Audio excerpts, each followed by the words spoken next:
And we've got Marianne and Diane. And so let me advance the slide and turn it over to, I think it's Marianne. Thank you. This was a completely new subject for me. I knew about microgreens, but I had no idea how you grow them. And it was fascinating. And Diane and I, you're going to find that we've kind of duplicated efforts. That was just a problem because of having the same subject. So, but my way of thinking is repetition's good. Anyway, microgreens are also known as vegetable confetti, which I think is very interesting. They're tiny, immature versions of vegetables, and they're harvested anywhere between a week or 2 weeks after germination. It's a fascinating subject. They taste delicious. You can put them in sandwiches, wraps, salads. They're, if you make smoothies, put them in a smoothie. They're incredibly high in antioxidants, and they have other excellent substances like vitamin C, vitamin E, beta carotene, and lutein. Next, thank you. And what do you want to grow them for? They can be grown year-round inside with either strong natural light or inexpensive tubes. And John John and Diane both grow them, so they know exactly how to do that. They're wonderful for kids. Kids get a really big kick out of watching things grow, and microgreens come up so fast, and then they get a chance to eat them. If they'll eat green stuff, it's cool. It's nice. Problems with microgreens, you want to make sure the soil is moist, but you don't want it to be wet. I've doing research on this. It seems like they want you to soak it from the bottom of the soil, not pour water over, because you want to keep the leaves dry, and you don't want bacteria to grow, because otherwise you'll end up with damping off, which is very depressing because you go to bed and the next morning you wake up and everything's gone. If you'll notice with the picture over here, you can see where the stem is brown and then white, and it's just not good. The most serious threat are pythium and phytothropin root rot, and these affect the roots and the stems. Again, you don't want to keep the soil saturated. Please use new potting soil every time. As John said, you don't want to use outside soil. You want to use a potting soil of some sort, a sterile potting soil or coconut coir. And then please sanitize your tools, because sometimes if you go from thing to thing, it can be there. Root rot can also be caused by sowing the seeds too densely, and then there's no air circulation. Again, that fan of John sounds like a really good idea. Next. Quickly, types of microgreens. We have radishes, which seem to be the easiest to grow. They grow incredibly fast, and you can harvest them in like no time flat. They're very high in minerals, vitamins, and antioxidants.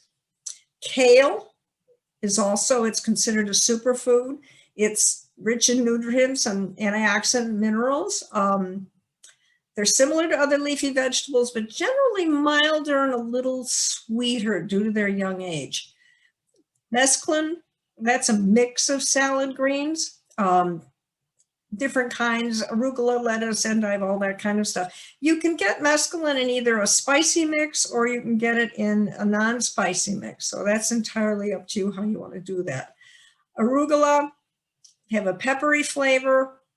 They go with everything, salad, sandwiches, all kinds of stuff.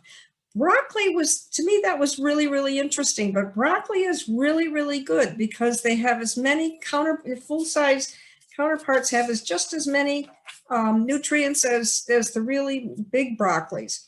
And what I found in my research is that microgreens have, well, this was from the University of Maryland,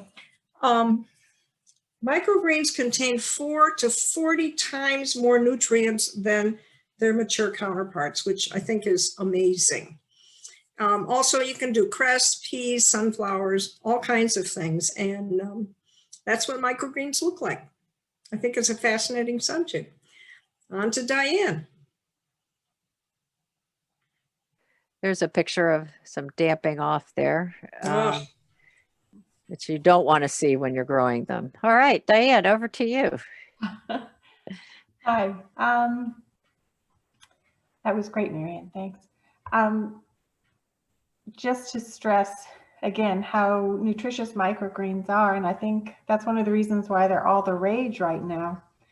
I love growing microgreens, and they're so easy to grow indoors. In 7 to 21 days, you can have beautiful leaves to put on your salads or in any of the recipes that you want. If you're planning on growing microgreens indoors, it's very important, just like John said, that you need to buy seeds from a reputable company and choose growing mediums that are free of contamination from harmful bacteria such as Salmonella or E. coli. Some of the most popular growing mediums for microgreens are peat, perlite, and vermiculite. And many companies now are offering single-use growing mats made specifically for microgreens that are very sanitary, and this allows you to grow microgreens hydroponically. I don't know if you can see this, but it's just a little mat, like a 5x5 mat that you soak with water, and you put them in these containers, the 5x5 containers that you can fit inside these trays, and then you have a whole tray. So it makes it really easy.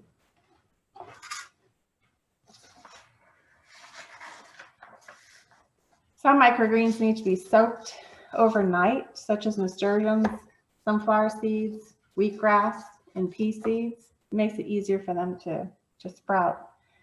And the variety of seeds is endless. So the first step in planting is to gather all your equipment together. If you're using soil, pour the soil loosely in the bottom of your drip tray. So they make these trays, they're called 10-20 trays. If you can see that, I'm not sure if you can. This 10-20 tray has holes in it. And so if you put your soil loosely on top of here and then put it in a 10-20 tray that doesn't have holes, this way you can soak the soil from the bottom, and then you don't have to soak it over the top, and then pull it out. It makes it much easier.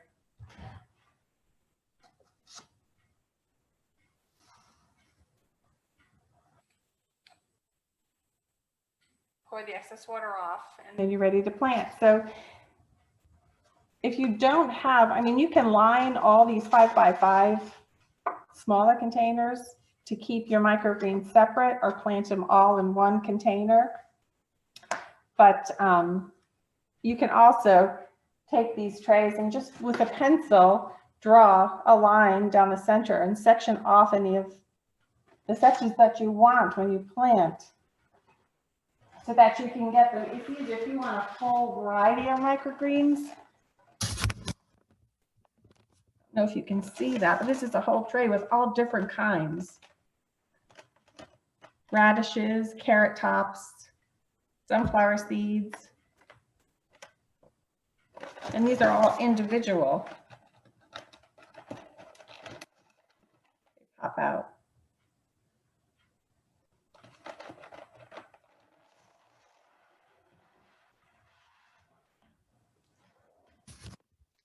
Just take a measuring teaspoon and scatter about 1.5 teaspoons of seeds over the soil. It's important not to spread too many seeds. The microgreens need air to circulate, and too many seeds will hamper proper growth by being too dense. And growing too many seeds in one tray will also tend to promote mold in the tray. Top the seeds with another tray for a couple of days until the seeds sprout. If you don't soak your soil before planting the seeds in the 10-20 trays, miss the soil after sowing the seeds. You should miss the soil at least once or twice per day. But don't soak the seeds to the point of creating too moist an atmosphere, because this will also promote mold. And if mold does become a problem, you can add 2 ounces of food grade hydrogen peroxide and 2 ounces of vinegar to 64 ounces of water. Use this to treat the microgreens to get rid of the mold, but don't substitute that for watering. You should still water once or twice a day. So tips for microgreens: keep your temperature around 70 degrees. Don't overwater. Once you use your tray in the soil and you're finished with your microgreens, don't use the soil again. Clean and sanitize the trays if you're going to use the plastic again. Soak some of your seeds, like sunflowers, and when you harvest, you can, if you see some of the sprouts come up, you can taste them. If they taste good to you, some people like them earlier, or let them grow a little bit more and they may be more of a stronger taste. So harvest them when you feel that they're ready and they're to your liking. But they're so much fun, especially now in the winter. And it's so nice to have these fresh greens on your plate. Any questions? Yeah, I'm inspired.